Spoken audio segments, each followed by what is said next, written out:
Hello guys, welcome back to my channel. It's me Monika. अनि धेरै वर्ष भयो थियो मैले एक्सर्साइज नगरेको। सो आज भन्दा नि मैले चाहिँ यो 2 महिना कम्प्लिट भइसक्यो मैले एक्सर्साइज स्टार्ट गरेको। अनि मलाई अहिलेसम्म किन एक्सर्साइज गरिनँ भनेर चाहिँ अहिले सोचेर आउँछ कि मैले यत्रो वर्ष भयो एक्सर्साइज नगरेको। पहिला चाहिँ मैले भलिबल खेल्थेँ, अनि अहिले जब एज पुग्दै गयो, एज बढ्दै गयो, तब बल्ल आफ्नो हेल्थको थिङ्किङ आउने रहेछ कि बुढेसकाल लागेपछि होइन। अनि सो मैले नि अब सबैलाई भन्छु क्या, प्लिज जिम जानुहोस्। जिम नगए पनि घरमा एटलिस्ट 10 मिनट्स 15 मिनट्स आफूलाई दिनुहोस् होइन।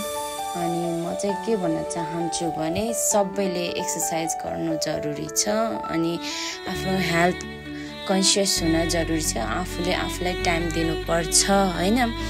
अनि मैले पनि अहिलेसम्म दिएको थिइनँ। अनि अहिले चाहिँ कामबाट जति नै थाके पनि मैले चाहिँ आफूलाई 1 घन्टा, मिनिमम 1 घन्टा चाहिँ दिन्छु, अनि म्याक्सिमम चाहिँ 2 घन्टा दिन्छु कहिलेकाहीँ। अनि त्यही हो, अरू त के भन्ने छ र होइन। एक्सर्साइज चाहिँ हाम्रो ज्यानलाई एकदम मोस्ट इम्पोर्टेन्ट कुरा। अनि एक्सर्साइजै नगरे पनि अलिअलि योगाहरू गर्न सक्नुहुनेछ। योगा पनि एकदम राम्रो हुन्छ।